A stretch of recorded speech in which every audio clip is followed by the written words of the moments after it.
जय हिंद दोस्तों, मैं नईम शर्मा आप सभी का स्वागत करता हूं। आशा करता हूं आप सब एकदम अच्छे हैं, एकदम बेहतरीन हैं। एक बार सारे प्यारे दोस्त बताएंगे आप सब कैसे हैं। उम्मीद करता हूं बहुत अच्छे होंगे, बहुत बेहतरीन होंगे। मयंक धाकड़, आशु कुमार, ऋतु सैनी, ज्योति, पुष्पांजलि, श्रुति गुप्ता, अंजलि, प्रदीप, अजीत सिंह, प्रगति शर्मा, निधि, रूपल, ज्योति, खुशबू, शशांक, अरुण, सतपाल, पप्पू, सेजल, श्रेया, प्रियंका, मुकेश, अंशिका, सारे प्यारे बच्चों का बहुत स्वागत है। हम लोग पढ़ रहे थे प्यारे दोस्त इंपॉर्टेंट ऑर्गेनाइजेशंस, जिसको हम आज लोग आगे बढ़ाएंगे। उम्मीद करूंगा आप लोग पिछला रिवीजन करते होंगे। जब जब आपको टाइम मिलता होगा आप अपनी चीज़ों को स्थायी रखते होंगे, क्योंकि बच्चे अगर आप रिवीजन नहीं करेंगे तो आपके पढ़ने का कोई अर्थ नहीं है। तो रिवीजन इज द मस्ट, ठीक है। वो सबसे ज़्यादा जरूरी है। पढ़ें चीज़ों को, अच्छा सा कंटेंट पढ़ें और उसको रिवाइज करें। यही एक शानदार छात्र के सफलता की ओर जाने का एक रास्ता होता है। यही एकमात्र रास्ता है, दूसरा कोई है नहीं। चलो जी। आज हम आते हैं नए आपका एक ऑर्गेनाइजेशन की तरफ, जिसका नाम है सार्क। क्या बोलेंगे? सार्क।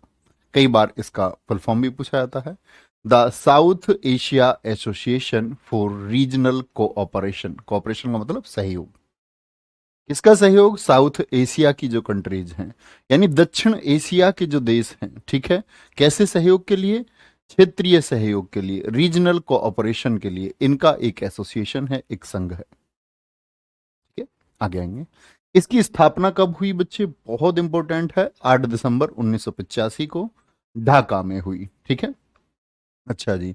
सार्क के मुख्यालय एवं सचिवालय की स्थापना 16 जनवरी 1987 को काठमांडू में की गई, नेपाल में। ये बहुत इंपॉर्टेंट है।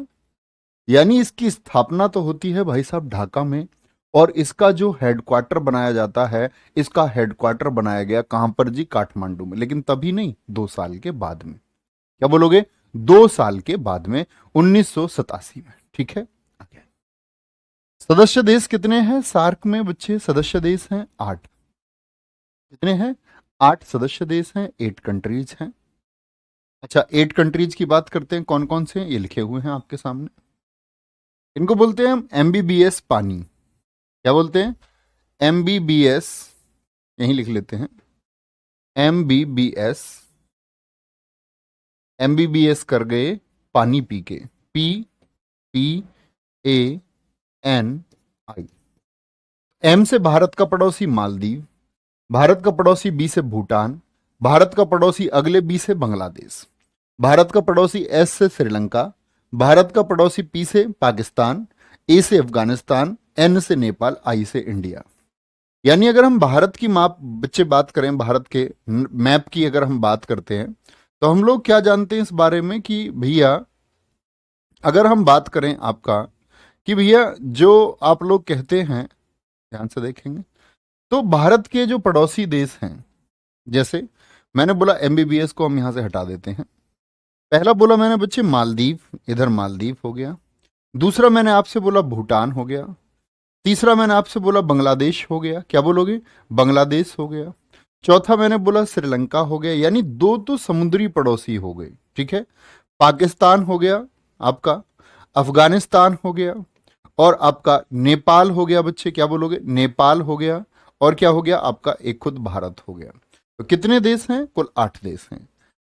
पर्यवेक्षक देश कितने हैं? अब एसएससी जानती है कि बच्चे सार्क के देश रटे रखते हैं। तो आपका ये सीपीओ में कमाल हुआ बच्चे। सीपीओ 2021 में भी पूछा गया, सीपीओ 2022 में भी पूछा गया। सार्क में कितने पर्यवेक्षक देश हैं, कितनी ऑब्जर्वर या सुपरवाइजर कंट्री हैं? तो क्या आंसर आना चाहिए? 9 तब हमारा आंसर होना चाहिए। ये पर्यवेक्षक देश हैं बच्चे, जो इन देशों की मॉनिटरिंग करते हैं, इनकी मॉनिटरिंग करते हैं, या बोलें कि इनका जो ये ढांचा है, जो फंडामेंटल स्ट्रक्चर है, उसको मजबूत करने के लिए वो देश मदद करते हैं कि सार्क को मजबूत बनाए रखा जाए। ठीक है, उन 9 देशों को आपको कभी याद नहीं करना। उसमें बाहर के देश है, जापान है, कोरिया, मॉरिशस है, भारत का पड़ोसी म्यांमार भी है, यूएसए है, यूरोपियन यूनियन है, ईरान है, आपका चाइना है, ऑस्ट्रेलिया है। तो ये कंट्रीज पर्यवेक्षक देश हैं, नाम कभी याद नहीं कर रहे हैं। ठीक है, आगे बहुत इंपॉर्टेंट, आगे चलेंगे, लिखेंगे और तब बताएंगे। पहला सम्मेलन कहां पर हुआ इसका? जहां पर इसकी स्थापना हुई, ढाका में हुआ। बहुत बढ़िया, ज्ञानेंद्र प्रसाद खरवार जी, बहुत सही, वेरी गुड, बहुत शानदार। चलो, बच्चा जो भी इधर उधर की कमेंट लिखेगा पूरा बैच खत्म हो जाएगा, मैं उसकी कमेंट नहीं पढ़ूंगा, ये बात याद रख लेना, कोई भी बच्चा हो। अब आप समझ जाइए कि आप अपनी एनर्जी को वेस्ट कर रहे हैं या सिलेक्शन की तरफ ले जा रहे हैं, ये आपको चुनना होगा। ये मेरा फाइनल स्टेटमेंट है, इसको फॉलो करें प्लीज। हर अच्छा स्टूडेंट फॉलो करेगा, जो सिलेक्शन चाहता है वो फॉलो करेगा। वेरी गुड अभिषेक जी, बहुत बढ़िया। चलें जी आगे, आगे चलते हैं। सार्क के वर्तमान महासचिव कौन है? एशाला रूवान वीराकीन है, इंपोर्टेंट है। वीराकोन सार्क के महासचिव हैं। सार्क के पहले महासचिव कौन थे? आप ना पढ़ें कोई दिक्कत नहीं, लेकिन एक भारतीय पूछे, कौन ऐसे भारतीय भी थे जो कि सार्क में महासचिव रहे थे, जनरल सेक्रेटरी रहे थे? हाँ जी, सीलकांत शर्मा थे, सार्क के महासचिव रहे थे। तो जो भारतीय रहे हैं और जो बच्चे आपका महासचिव अब हैं, एसाला रूबान वीराकोन। सार्क यूनिवर्सिटी पूछे कहां पर है? भारत में एक सार्क यूनिवर्सिटी जो दिल्ली में चलती है, तथा पाकिस्तान में फूड बैंक और एक ऊर्जा भंडार की स्थापना भी की गई है। यानी कि भारत के दिल्ली में एक ऐसी यूनिवर्सिटी बनाई गई जो सार्क के देशों को प्रोत्साहित करे कि वो अपने बच्चों को क्या बोलेंगे, आगे शिक्षा के स्तर में आगे बढ़ाएं, उसी को ध्यान में रखते हुए सार्क यूनिवर्सिटी बनाई गई। और पाकिस्तान में इन 8 देशों के भोजन की व्यवस्था को देखते हुए फूड बैंक, और पाकिस्तान में ही एक एनर्जी स्टोरेज के लिए आपका बच्चे एनर्जी स्टोर एक स्टैब्लिश किया गया। कोई दिक्कत? बहुत बढ़िया विपिन देव जी, वेरी गुड। कोई नहीं अंजलि तोमर, कोई दिक्कत नहीं है, आगे आएंगे।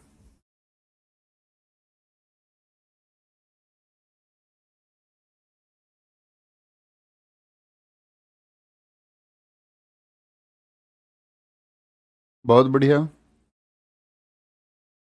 चलिए जी आगे। Very good very good very good, आगे चलिए, नोट कर चुके होंगे, आगे आएंगे। आशियान, जैसे बच्चे आपका सार्क है, ऐसे ही भारत के अगर हम बात करें कि जो साउथ ईस्ट के देश हैं, उन सब ने एक संगठन बना रखा है अपना। ठीक है, एक बच्चा कह रहा है आशियान, क्या बोलेंगे? आशियान।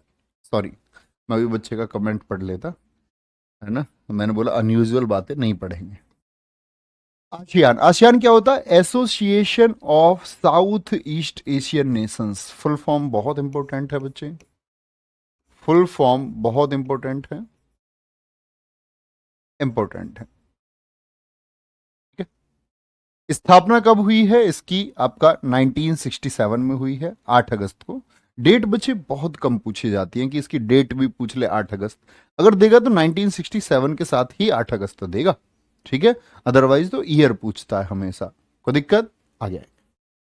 हेडक्वार्टर मैं आपको बता ही चुका हूं, बहुत इंपॉर्टेंट है सभी के, जकार्ता जो कि इंडोनेशिया की राजधानी है।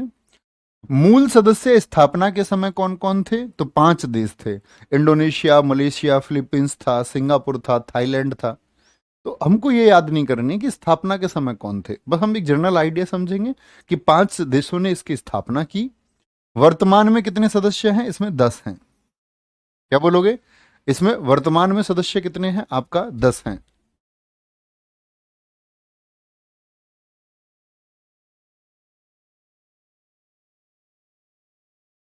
Very good, very good. Sushma ji कह रही हैं सर सार्क क्या है? बच्चे मैं सार्क ही पढ़ाकर आपको अभी आया हूं कि जो दक्षिण एशिया के देश हैं उन्होंने आपसी सहयोग के लिए एक संगठन बना रखा है, जिसमें भारत और भारत के पड़ोसी देश शामिल हैं, जो खुद से प्रॉमिस करते हैं कि हम किसी एक समय पर, चाहे वो ऊर्जा का समय हो, शिक्षा आदि के लिए, हम एक दूसरे के साथ रहेंगे। जब उसकी स्थापना हुई थी तो इसी प्रॉमिस के साथ में हुई। आप कहेंगे भैया उसमें तो पाकिस्तान भी है, पाकिस्तान तो नहीं सहयोग करता, तो पाकिस्तान बदल गया। ठीक है, शुरुआती वादे पाकिस्तान के कुछ और रहे हैं, बाद में क्या है वो बदल जाता है।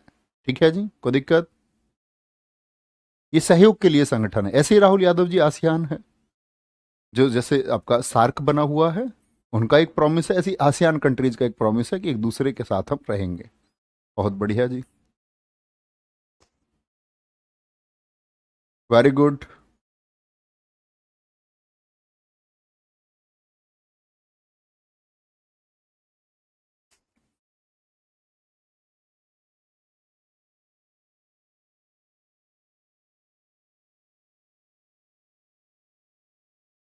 ठीक है जी, कोई दिक्कत? तो समझे, ASEAN, association of south east Asian Nations.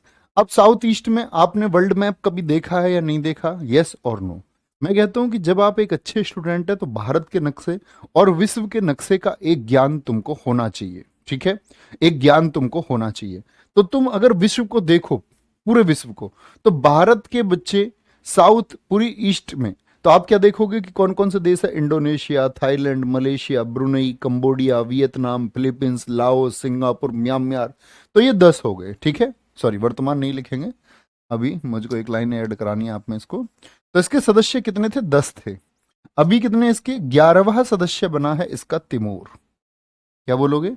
इसका बच्चे 11वां जो मेंबर बना है, 11वां जो सदस्य बना है, वो कौन बना है? वो तिमोर बना है।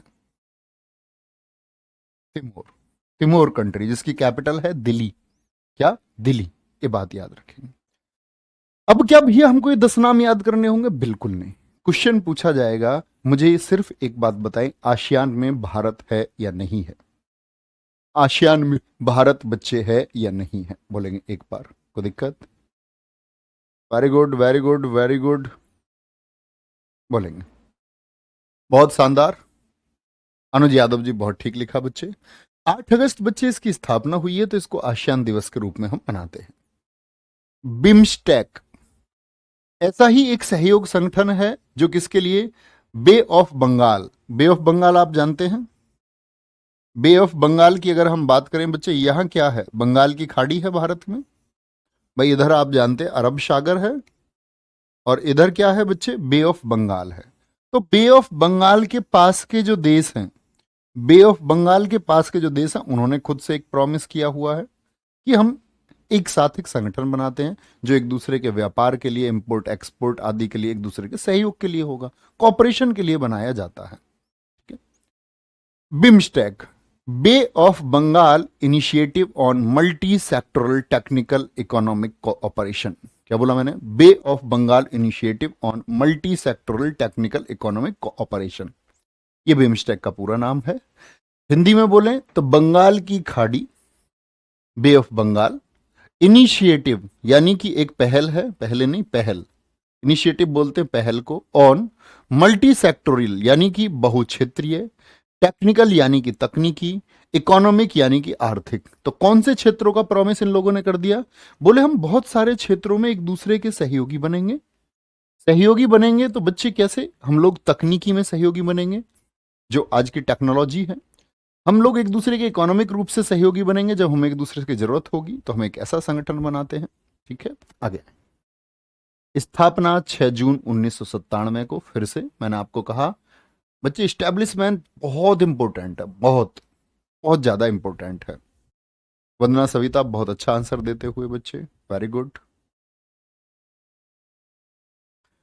स्टैब्लिशमेंट 6 जून 1997। मुख्यालय कहां पर है बिम्स्टेक का? ढाका में।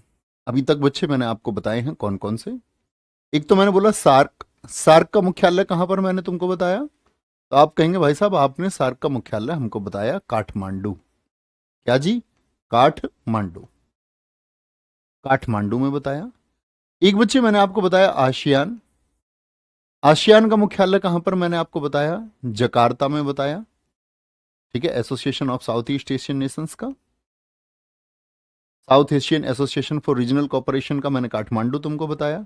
और बिम्स्टेक का फिर से कहां पर होगा आपका? बिम्स्टेक का ढाका। अब बहुत सारे बच्चे इसमें कंफ्यूज हो जाते हैं, कहते हैं सार्क ढाका। तो सार्क में मैं आपको बता चुका हूं बच्चे, वहां पर पहला सम्मेलन हुआ है, मुख्यालय उसका ढाका। बिम्स्टेक में सदस्य देश कितने हैं? 7। 7 हम याद करते थे, बिम्स्टेक की स्पेलिंग में 7 अक्षर हैं तो 7 देश हो गए। आसियान में 5 अक्षर हैं तो पहले तो 10 होते थे, इस तरह से याद कर लेते, लेकिन अब तो 11 हैं, ठीक है? और सार्क में कितने हैं? 8 है, 8 है, ठीक है? ये हमको याद रखना होगा।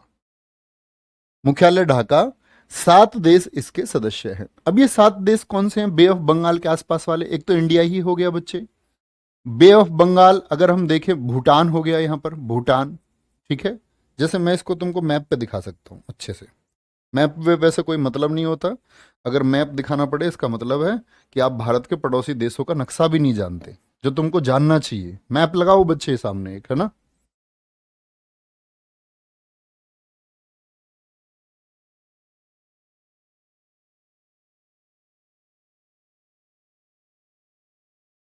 ये आपको पता होना चाहिए। यहां से आप देख सकते हैं। ये मैप आप देख पा रहे हैं या नहीं, बोलेंगे? मैप मेरे भाई आप देख पा रहे हो या नहीं देख पा रहे हो, ये बताओ। ये मैप आप लोगों को दिख रहा है? चिंटू पे दिखा दो, कलर तो दिख रहे होंगे। अब थोड़ा अगर नाम भी नहीं दिख रहा होगा तो नक्शा तो दिख रहा होगा। अब वो बोलोगे भैया हमको तो पता ही नहीं है भारत का पड़ोसी कौन है। ठीक है, आगे देखेंगे। तो ये भारत के पड़ोसी बच्चे, एक तो आपका बे ऑफ बंगाल वाले यहाँ देखेंगे, नेपाल, भूटान, बांग्लादेश, म्यांमार, थाईलैंड, भारत। समझे बात को? तो क्या बोलोगे? बांग्लादेश, भूटान, भारत, म्यांमार। क्या कह सकते हैं हम? एक तो भारत ही हो गया अपना, ये भारत। ठीक है जी। भूटान हो गया, भूटान हो गया, भारत हो गया, बांग्लादेश हो गया, बांग्लादेश, भूटान, भारत, ट्रिपल बी। फिर म्यांमार है ईस्ट में। फिर आपका नेपाल आ जाता है, नेपाल। फिर श्रीलंका है, और इधर आपका थाईलैंड हो गया। तो जो बे ऑफ बंगाल के आसपास वाले हैं। ठीक है, आगे। नक्शा बच्चा पढ़ना जरूरी है, हर स्टूडेंट को पता होना चाहिए। बिम्स्टेक के वर्तमान महासचिव तेंजिन लेकफेल हैं। इंपोर्टेंट बात है, बिम्स्टेक के महासचिव कौन है, महत्वपूर्ण चुनेंगे। बिम्स्टेक का पहला सम्मेलन कब हुआ था? 2004 में। ये डेट है, होस्ट कंट्री थाईलैंड में हुआ था। तो बिम्स्टेक का पहला सम्मेलन पूछे बच्चे, bay of Bengal initiative for multi sectoral technical and economic cooperation, BIMSTEC का। तो थाईलैंड में हुआ 2004 में। अभी पांचवा हुआ 2022 में, कहां पर? श्रीलंका में। ठीक है, कोलंबो में वर्चुअल मीटिंग हुई। आगे आएंगे। अच्छा जितेंद्र कुमार जी, ठीक है भाई, कह रहे जी नाम और नक्शा दोनों देख रहे हैं। Very good, very good, very good.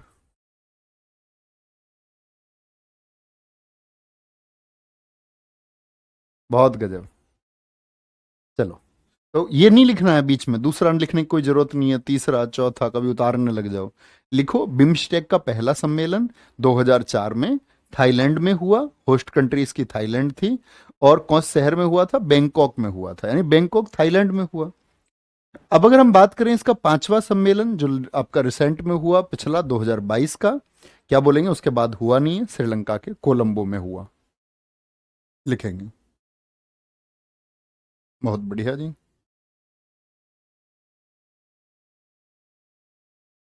ठीक है, अपनी पांचाल जी एकदम सही करते हैं।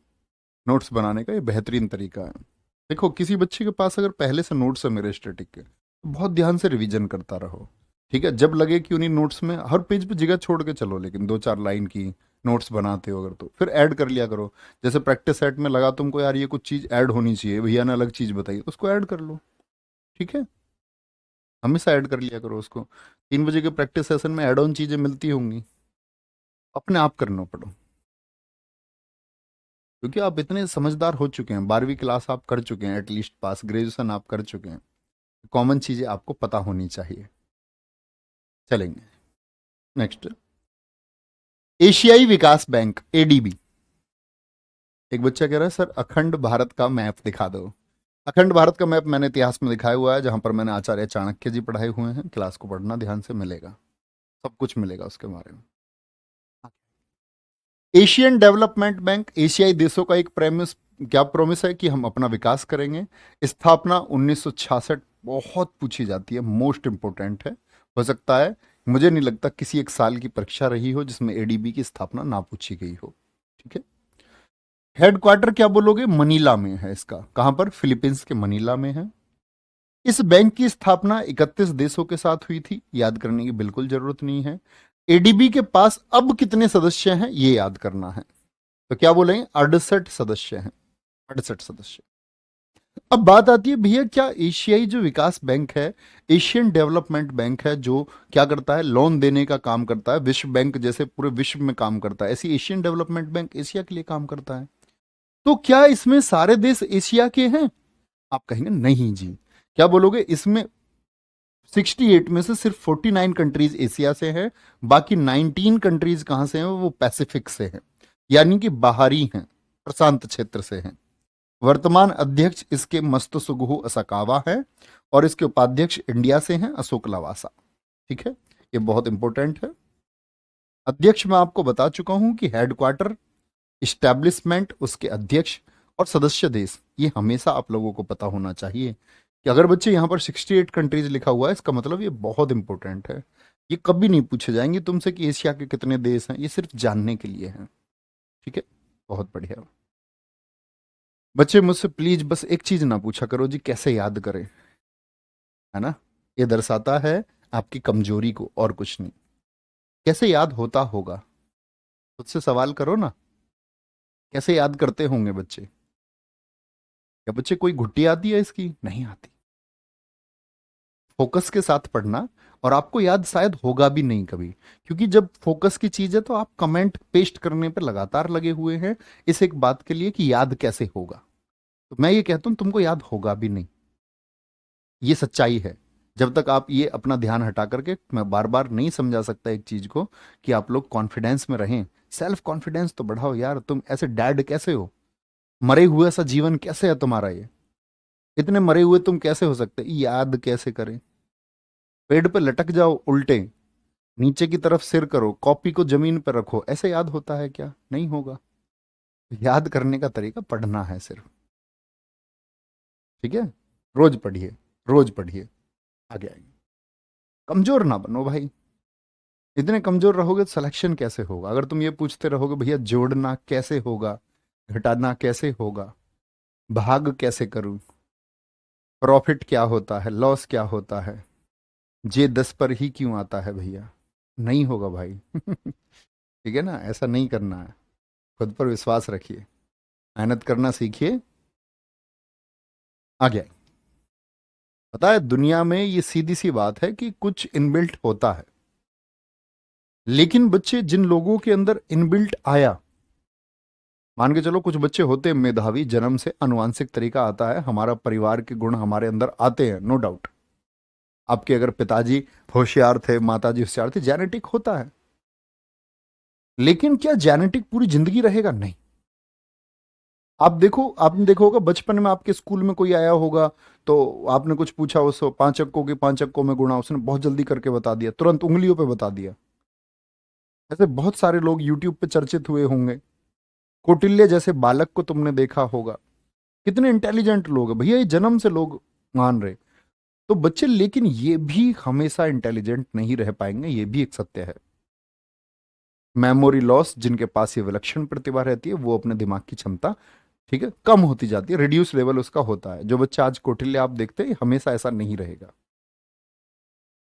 ऐसे कौटिल्य के जैसे, अब से पहले, आज तो सोशल मीडिया तो हमको दिख जाता है, कौटिल्य के जैसे, शकुंतला देवी जैसे मैथमेटिशियन देश में हमारे में हजारों बच्चे ऐसे हुए हैं, लेकिन उसके बाद में उनका जीवन सामान्य पाया गया है। तो जब जीवन सामान्य हो जाता है तो उस समय जरूरत होती है सिर्फ और सिर्फ मेहनत की, रिवीजन की, और सबको एक जैसा करना होगा। ठीक है, तो किससे याद होगा? रिवीजन से याद होगा जी, रिवीजन हम करेंगे, आएंगे। सॉरी, पीछे रह गया शायद कुछ। एशियाई विकास बैंक समझ गए बच्चे, एशियन डेवलपमेंट बैंक है। अगली कंट्री आती है कॉमनवेल्थ। इंपॉर्टेंट है, ये मैं पहला संघ बता रहा हूं जो इंपॉर्टेंट है। इसमें बहुत सारे डाउट होते हैं बच्चे को, डाउट क्या है ध्यान से देखेंगे। वंदना सविता बच्चे, मैं अपना सौभाग्य समझता हूँ ये, कि मेरी कही बातों की वजह से अगर कुछ बदलता है, और मैं बच्चे को हमेशा गाइड करता हूँ, बच्चे गवर्नमेंट जॉब पा लेना एक मीडियम है आपकी लाइफ का, एक माध्यम है। भरोसा तो आपको अपने ऊपर करना पड़ेगा ना। जब तक आप अपने ऊपर भरोसा नहीं करोगे, मैं आपसे हमेशा कहता हूँ, क्यों इस देश में आईएएस लोग आत्महत्या कर लेते हैं, क्यों आईपीएस आत्महत्या करके मर गए, नेता सेलिब्रिटी सुसाइड करके मर गए? तो यानी कि कुछ पा लेना या कुछ बहुत बड़ा पा लेना बड़ी बात नहीं है, बात है अपने ऊपर कॉन्फिडेंस रखना, वो सबसे ज्यादा जरूरी है। किसी सिलेक्शन से ज्यादा जरूरी है, किसी मैरिट से ज्यादा जरूरी है। ठीक है, देखना ये फोन आए तो बता देना, मैं क्लास के बाद करूंगा। राष्ट्रमंडल 1926 बल्फोर घोषणा। अब भैया जी राष्ट्रमंडल क्या है? आप सब बच्चे जानते हैं कि ब्रिटेन ने दुनिया के बहुत सारे देशों पर राज किया, जिनमें से भारत भी एक उपनिवेश रहा है ब्रिटेन का। उपनिवेश से मतलब होता है कि वो कंट्रोल में लेते थे ताकि वहां से व्यापार कर पाए, वहां की चीजों को अपने देश में ला पाए। ठीक है, तो व्यापार के लिए ब्रिटेन ने बहुत जगह पर राज किया। वही कंट्रीज हैं कॉमनवेल्थ कंट्रीज, उन्हीं को हम बोलते हैं राष्ट्रमंडल। स्थापना हुई इसकी 11 दिसंबर 1931 को। लेकिन जब राष्ट्रमंडल खेल हम देखते हैं तो ध्यान से देखना, राष्ट्रमंडल खेल कब हुए थे पहली बार, कितने बच्चे जानते हैं? तो हम देखते भैया, राष्ट्रमंडल खेल तो 1930 में हो गए थे और राष्ट्रमंडल की स्थापना 1931 में।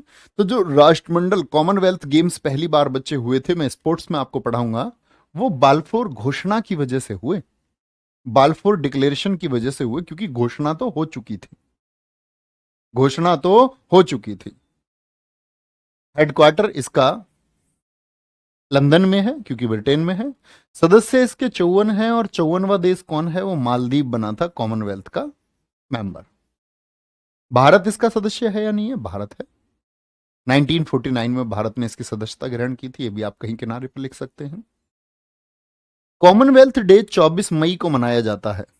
आप कहेंगे भैया स्थापना तो 11 दिसंबर को हुई है, तो ये 24 मई को क्या है? तो ये दरअसल में महारानी आपका विक्टोरिया का बर्थडे है और महारानी विक्टोरिया के बर्थडे को मनाया जाता है कॉमनवेल्थ के रूप में। ठीक है, चलो भाई, बहुत बढ़िया, वेरी गुड वेरी गुड, बहुत शानदार। चलो भाई, रवि कुमार जी, मैं आपकी सारी ख्वाहिशें पूरी नहीं कर सकता, सॉरी। इससे अच्छा कोई तरीका नहीं है। लिख कर भी पढ़ाता तो मैं राष्ट्रमंडल को राष्ट्रमंडल ही लिखता, और शायद जैसी मेरी राइटिंग है उससे लाख गुना ज्यादा अच्छा लिखा हुआ है राष्ट्रमंडल।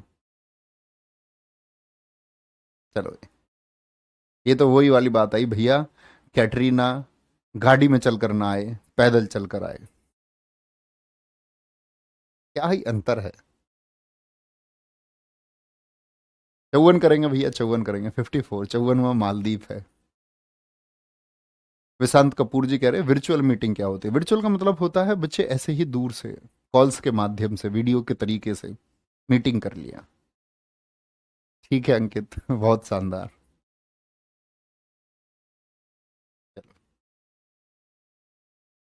ऋषि कह रहे नोट्स कैसे बनाए? बेटा क्लास का एंड हो जाएगा तो नोट्स के लिए पूछते रहेगा कोई ना कोई, तो इनका कोई मतलब नहीं है, इनको पहली क्लास नहीं करनी जिसमें नोट्स के बारे में बताइए, लपक लपक के आएंगे बीच बीच में और नोट्स के लिए पूछेंगे।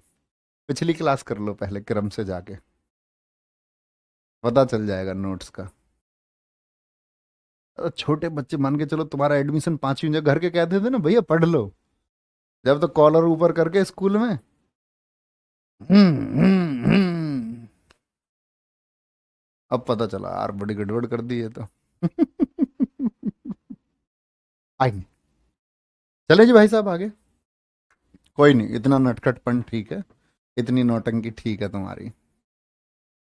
हाँ, 3 बजे की क्लास हर रोज होती है यूट्यूब पर, हर एक दिन।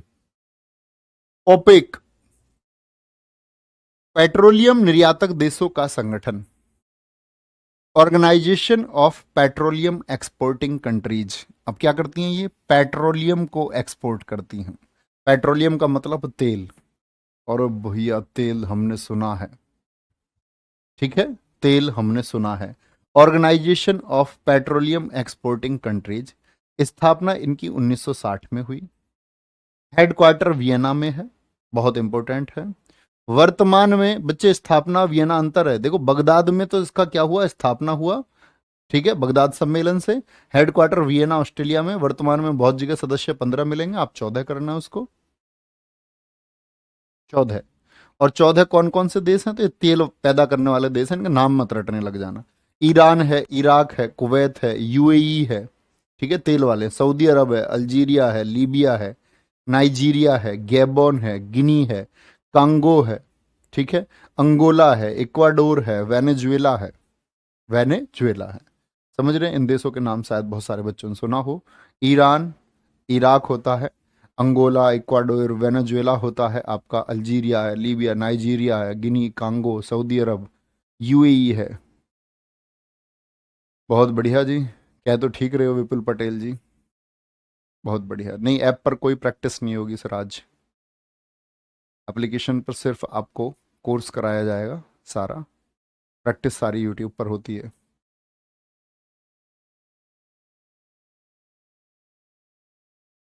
चलो।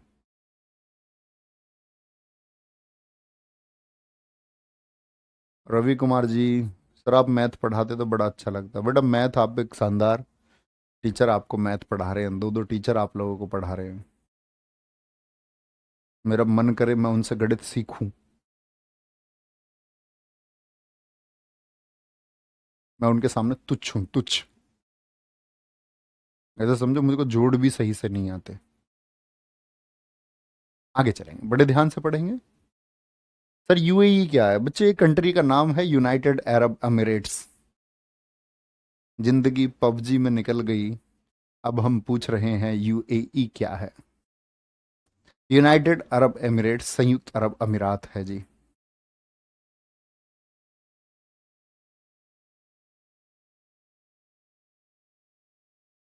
Very good.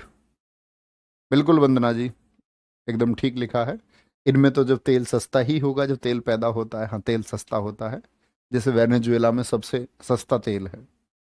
मतलब इतना तो नहीं, टैक्स वैक्स लग के वो आपका लगभग 2 रुपये 3 रुपये लीटर वेनेजुएला में तेल है।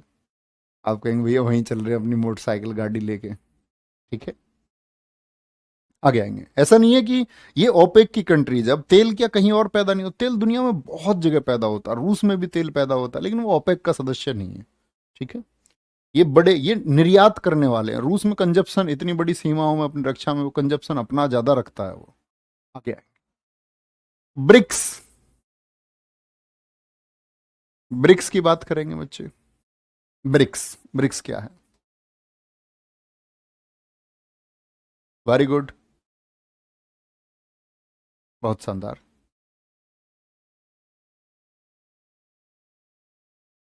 देखेंगे ब्रिक्स क्या बोलेंगे। स्थापना 2006 में। स्थापना 2006 में। साउथ अफ्रीका 2010 में शामिल हुआ इसमें। पहले ये सिर्फ ब्रिक हुआ करता था, ब्रिक। ठीक है, स्थापना इसकी 2006 में, यानी कि यहां पर विचार शुरू हुआ इसके लिए 2006 में। क्या शुरू हुआ? विचार शुरू हुआ। फाइनली क्या बोलेंगे, 2009 में बना। 2009 में बना। तो कभी पूछे तो 2009 टिक करके आएंगे। और साउथ अफ्रीका इसमें 2010 में शामिल हुआ। ठीक है, तो पहले ही होता था ब्राज, क्या बोलोगे, ब्रिक। और फिर इसमें जुड़ गया आपका एस, ब्रिक्स। तो क्या बोलोगे? बी से क्या है आपका? ब्राजील है, ब्राजील है। आर से क्या है आपका बच्चे? आर से आपका रूस है। आई से आपका इंडिया है। सी से चीन है, चाइना है। और एस से क्या है? साउथ अफ्रीका है। साउथ अफ्रीका है। क्या बोलेंगे? साउथ अफ्रीका है जी। ब्रिक्स देशों ने अपना एक बैंक बना रखा है, जिस बैंक का नाम है NDB, new development bank. New development bank. स्थापना बहुत इंपोर्टेंट है, 2014 में हुई है। तो एनडीबी की स्थापना और हेडक्वार्टर कहां पर है? संघाई चाइना में है। तो ये 5 देशों का एक प्रॉमिस था, जो शुरुआत में 4 देशों का था, ब्राजील, रूस, इंडिया और चाइना का। इसी प्रॉमिस में शामिल हुआ कौन? आपका साउथ अफ्रीका। पांचों देशों ने एक सहयोग संगठन बनाया अपना, एक आपसी प्रॉमिस किया अपने देशों के व्यापार के लिए, अपने देश की आर्थिक प्रगति के लिए। ठीक है, इकोनॉमिक प्रोग्रेस वहां पर वो हो पाए। तो क्या नाम है? ब्राजील, रूस, चाइना। पूछ रहे था ब्रिक्स में कौन सा देश नहीं है। ठीक है, कोई दिक्कत? तो स्थापना क्या बोलेंगे? 2006 विचार, स्थापना 2009 में होगी, 2009 में बना है फाइनली। तो स्थापना हम 2009 ही लिखेंगे, कभी पूछा जाएगा परीक्षा में तो। ब्रिक्स को R5 के नाम से जाना जाता है। R5 क्यों कहते हैं इसको? क्योंकि बच्चे ये जो 5 कंट्री है, इनकी करेंसी अगर आप देखें तो इन पांचों की करेंसी आर से शुरू होती है। आर से शुरू होती है। ब्राजील की मुद्रा रियाल है, किससे शुरू हुई है? आर से। रूस की करेंसी का क्या नाम है? रूबल, आर से। इंडिया की बच्चे रुपी है। चीन की रेनमिनबी है। युआन मत लिख लेना, युआन चीन की मुद्रा पहले हुआ करती थी। आज चीन 2 करेंसी अपनाता है, एक युआन, आपका जो कागजी मुद्रा है वहां पर युआन की जगह क्या हो गया? रेनमिनबी। और एक वहां पर इलेक्ट्रॉनिक करेंसी है आपका DCEP। साउथ अफ्रीका की बच्चे रैंड है, तो R5 है, ये क्या है, R5 है। तो करेंसी समझे बात को, R5। ब्रिक्स सम्मेलन 2022 कहां पर हुआ, ये चीन में हुआ। क्या बोलेंगे, 2022 का कहां पर हुआ, चीन में हुआ। ठीक है, वेरी गुड, बहुत बढ़िया। नेहा सिंह बहुत सही उत्तर दिया है। मैथ की क्लास आज नहीं हुई, नहीं हुई क्यों, तबीयत खराब है, ओके।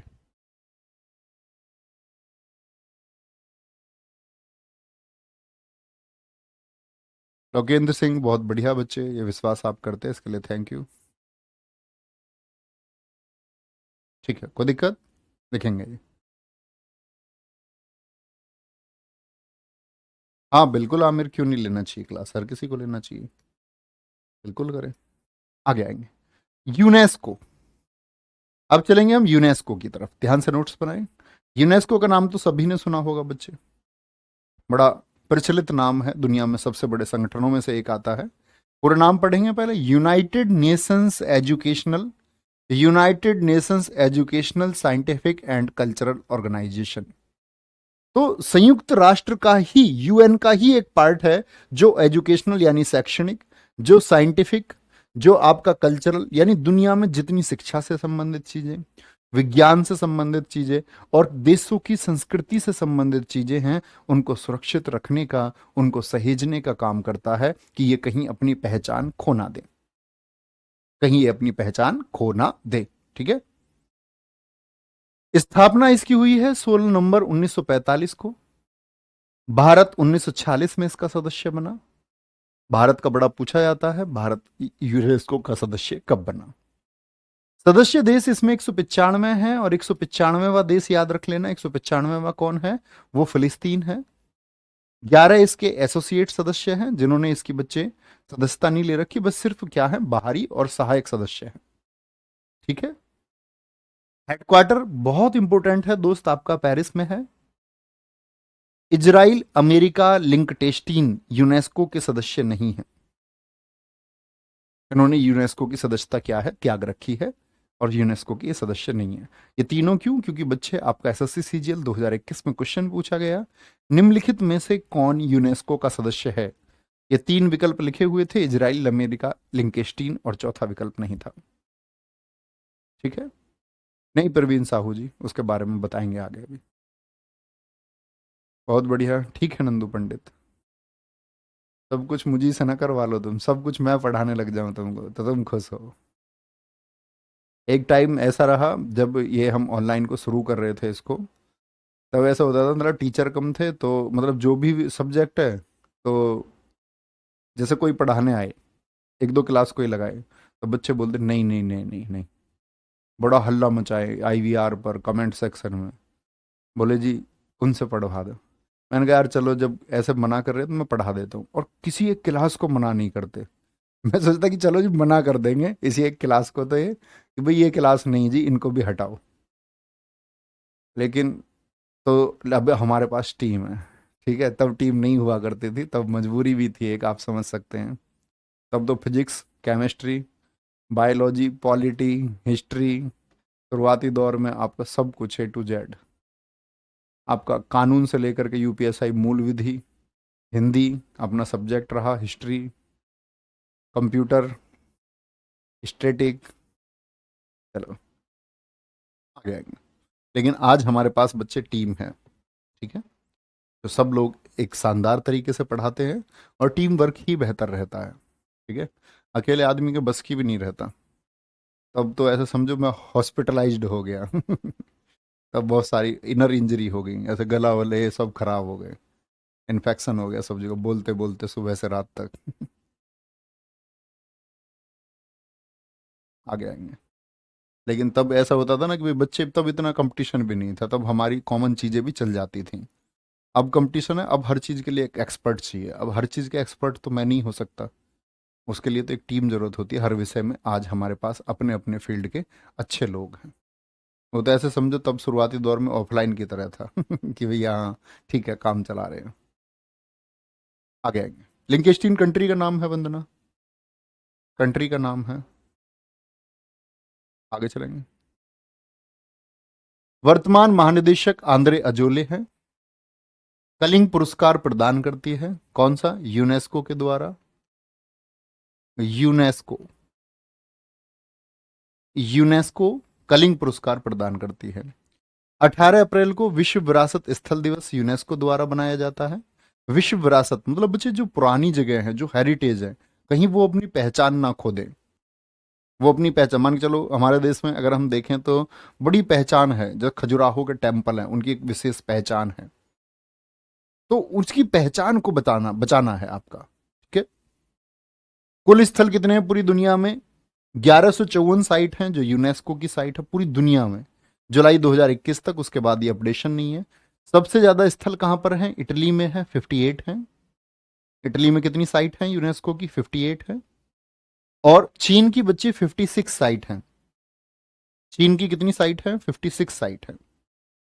ठीक है, नोट करेंगे एक बार। भारत में कितनी साइट है बताएंगे एक बार, तो आप कहेंगे भारत में भैया जी कुल मिलाकर के 40 साइट हैं। बहुत बढ़िया। नहीं, अब कोई इन्फेक्शन नहीं है, अब ठीक है। तब से ही मैं धीमे बोलता हूँ, पहले मैं ऐसा नहीं बोलता था, पहले मैं भी बहुत तेज बोलता था। बोलेंगे जी एक बार। वेरी गुड, 40 40 40 सारे बच्चों का आंसर आता है। स्पीड का बच्चे ऑप्शन नहीं होता है एप्लीकेशन में।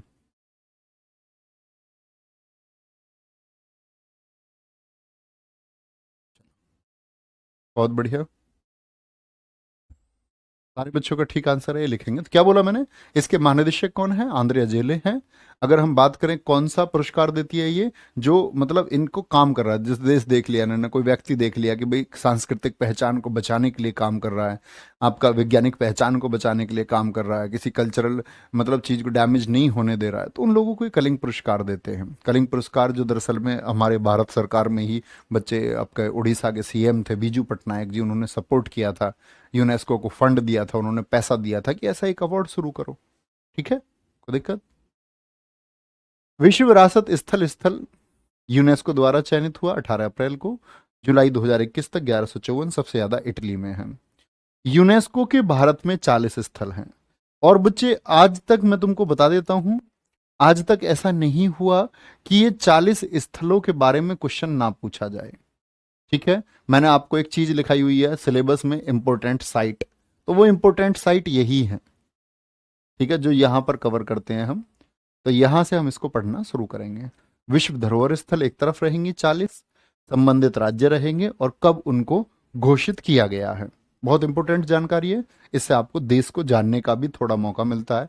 जो हमारे मॉन्यूमेंट्स हैं, स्मारक हैं, उनको जानने का हमको मौका मिलता है। ठीक है, बहुत बढ़िया जी। बहुत सारे लोगों को मिला सर, भारत में किसी को मिला? हाँ, जगजीत सिंह जैसे लोगों को मिला है। ठीक है, चलो भाई। अजय चौधरी जी कह रहे हैं सर आप अपनी खुद ही बढ़ाई कर लेते हो। हाँ जी, हर व्यक्ति को करनी चाहिए। अपनी बुराई करता ही कौन है? मुझे नहीं लगता अजय चौधरी जी आप अपने आप को बुरा कभी पेश करते होंगे। लेकिन हाँ, कोई अपने आप को अच्छा पेश करता है तो हमको एक परेशानी होती है। हमको लगता है कि सामने वाला खुद को अच्छा क्यों पेश कर रहा है, ये अच्छा कैसे हो सकता है हमसे। तो ये तो ह्यूमन नेचर है मेरे दोस्त रवि, कोई दिक्कत नहीं, तुम्हें परेशानी होगी इससे। लेकिन मैं खुद को बुरा पेश नहीं कर सकता। सॉरी। क्योंकि मैं बुरा नहीं हूँ। सो वाई, इस दुनिया में मैं ये कहता हूँ जो बुरे लोग हैं ना वो भी खुद को बुरा पेश नहीं करते। मैं बहुत सारे, मैं भी लगभग, मेरी उम्र अब इस आने वाले 24 नवंबर को 30 साल हो जाएगी। ठीक है, अब तो 30 साल में थोड़ा तो मैंने भी जाना होगा। मैं लड़कों को बहुत अच्छी तरीके से, अच्छे लड़कों को बुरे लड़कों को मैं बहुत अच्छी तरह से जानता हूँ, अच्छे लड़के और अच्छी बुरी लड़कियों को मैं बहुत अच्छी तरह से जानता हूँ। इस दुनिया के व्यवहार के बारे में मैंने बहुत पढ़ा है, बहुत रिसर्च की है। ठीक है, अच्छी बात है। और आप भी रवि जी, मैं आपसे भी कहता हूँ, आप भी अपने आप को अच्छा पेश करिए, और पेश करना पड़ रहा है और अच्छे नहीं है तो अच्छे बनिए भी। ठीक है, बहुत बढ़िया, बहुत बढ़िया, बहुत शानदार, कोई दिक्कत भाई। तो यूनेस्को की ये साइट हम अगली क्लास से इनके बारे में विवरण ये पढ़ना शुरू करेंगे मेरे प्यारे भाई। और मेरी बात को बुरा मत माना करो प्लीज़ किसी का, उसके लिए रियली सॉरी, कभी किसी को कुछ हर्ट हो तो। सिर्फ आप लोगों को समझाने के लिए, आप लोगों को गाइड करने के लिए। ठीक है, बोलेंगे एक बार।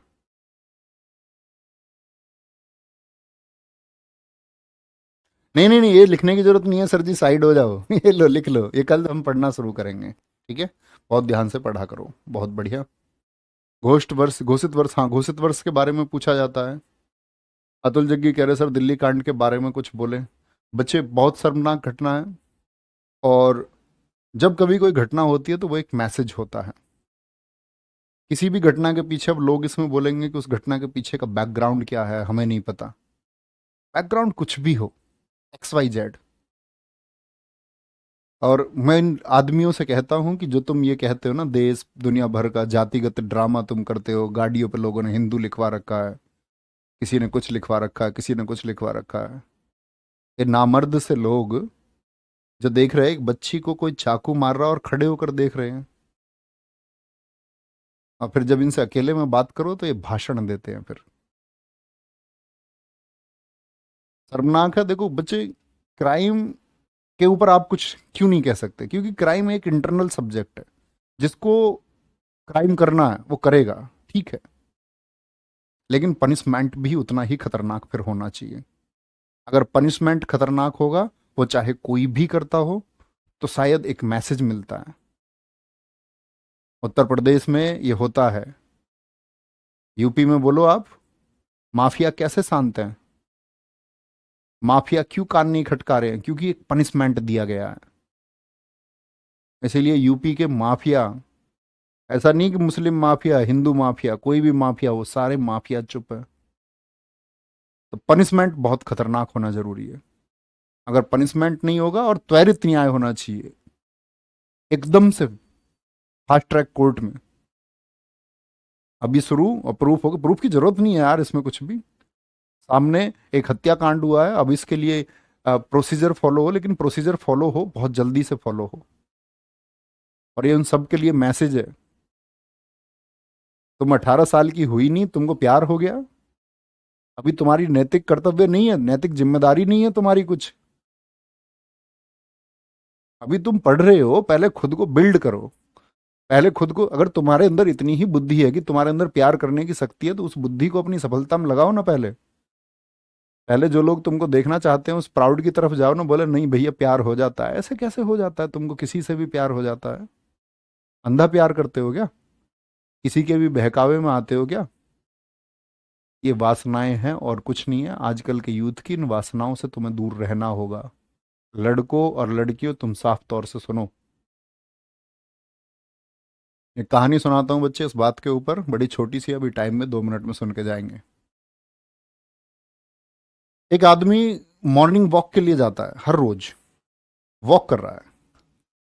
मॉर्निंग वॉक करते टाइम उसको जंगल साइड में है, रोड साइड में है, तो वो सोचता है यार मैं जंगल को देखता हूं जाके, ये मैंने आज तक देखा नहीं। हमारे यूथ में बहुत सारी चीजें ऐसी होती हैं जो वे सोचते हैं यार ये हमने देखा नहीं है। ये फिजिकल रिलेशन क्या है, क्या बॉयफ्रेंड होता है, क्या गर्लफ्रेंड होता है, इंस्टाग्राम पे चैटिंग क्या होती है, स्नैपचैट क्या होता है। हमारा यूथ, जिसने जो नहीं देखा वो उसको लेकर के प्रभावित होता है, कहता है ये देखते हैं ये क्या होता है। आदमी चला गया, उसके अंदर क्यूरियोसिटी हुई, बोला मैं जंगल में जाता हूँ, आज जंगल को देखता हूँ ये क्या होता है। अंदर गया, और अंधेरा होने वाला था, थोड़ी देर में बहुत अंधेरा भी हो गया। जंगली जानवर आ गए। जंगली जानवर, जंगल में कौन रहेगा? रात के अंधेरे में जंगली जानवर रहेंगे, वो एक्टिव होंगे। जैसे ही उनको मौका मिलेगा अंधेरा देख करके वो एक्टिव हो जाएंगे। मौका किसने दिया? आपने दिया। आप एक्टिव, आप भागे जंगली जानवर देख करके। सामने दिखी दूर एक चुड़ैल। अब आप फंस चुके हैं ट्रैप में। और चुड़ैल ने बोला, चुड़ैल का मतलब यार कोई भी चीज हो सकती है। आपकी जिंदगी में कल बुढ़ापा आएगा, वो चुड़ैल ही है, वो आपको एक्सेप्ट करना चाह रहा है कि तुम आ जाओ। और एक बार आ जाओगे तो वापस नहीं जाओगे। बुढ़ापा एक ऐसी अवस्था जो एक बार आ जाएगा तो जाएगा ही नहीं, मरोगे तब जाएगा। ये जो जवानी तुम्हारे पास है ना, ये ढल जाएगी। ये एक ऐसी चीज है जो चली जाएगी तो वापस नहीं आएगी। एक बहुत शानदार कवि है, उन्होंने कहा है, जाती हुई जवानी देखी और ना जाता हुआ बुढ़ापा देखा। तो वो भागा, उसको दिखी चुड़ैल, अब चुड़ैल पकड़ना चाह रही है। अब दूसरी तरफ भागा, इधर भाग के जा रहा है अपने बचाव के लिए। अरे फंसे तो तुम खुद हो, फंसा कौन है? तुम क्यों फंसे हो? तो भाग के जा रहा है, सामने गड्ढा है। अब गड्ढे पे पेड़ से एक बेल लटकी हुई है, गड्ढे में गिरते समय पैर अटक गया बेल में, तो गड्ढे में लटका हुआ है। गड्ढे में नीचे सांप बैठे हुए हैं। सांप कह रहा आजा बेटा, वो मृत्यु है, भय है, डर है। थोड़ी देर लटका हुआ है। अब ऊपर दो चूहे लगे हुए हैं, चूहे उसको कुतरने पे लगे हुए हैं, बेटा नीचे गिराएंगे तुझको। तो ये सारी स्थिति बच्चे आपके जीवन में आएंगी, लेकिन हर जगह फंसने का कारण सिर्फ तुम रहोगे, तुम्हारे डिसीजंस रहेंगे। मैं ये कहता हूं हर एक बच्चे के पास एक प्लानिंग होनी चाहिए। खुद को प्रूव करो यार, गर्व करवाओ अपनी वजह से लोगों को।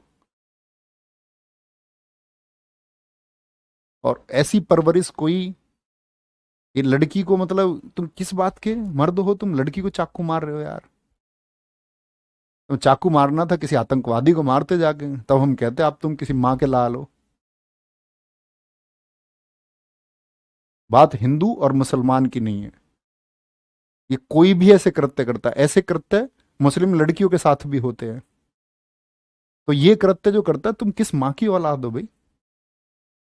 किसी ने कहा था कि तुमको अगर मर्द होने का रौब हो, तुमको अगर मर्द होने का रौब हो, तो तुम्हारे साइड में चलती हुई लड़की अगर बेवकूफ हो तो तुम मर्द हो। तो ये लड़कियां चल रही है जिनको तुम देख रहे हो घूम फिर के, जो तुम्हारे सामने नजरें नीचे करके चल रही है, कोई भी कांड दुनिया में हो रहा है, तो तुम खुद को बहुत महान सभ्यता के लोग मत समझो, ये पतन की तरफ है। तुम खत्म हो चुके हो। जो कोई भी ऐसा है, बोलेंगे भैया हम ऐसे नहीं है, हो ही नहीं सकता। 100% तुम सारे के सारे जो अच्छे हैं उनको मैं सलाम करता हूं, वो चरण छूने लायक लोग हैं। लेकिन तुम में से जो कोई भी ऐसा है ना, जो घूम करके फब्तियां कमेंट तुम करते हो, ये चीजें तुमने विकसित की हैं, जो बढ़ते बढ़ते बढ़ते बढ़ते एक कमेंट से गाली तक, एक गाली से बदतमीजी तक, और बदतमीजी से कत्ल तक पहुंच जाती है। ये इस मानव सभ्यता ने ही, बच्चे, ये ह्यूमन सिविलाइजेशन है, इसी ने विकसित किया है। हम तुम लोग इसके कारक हैं, हम तुम लोग इसके जिम्मेदार हैं। मत करिए भाई ऐसा, तुम कुछ लोग तो अच्छे बनिए।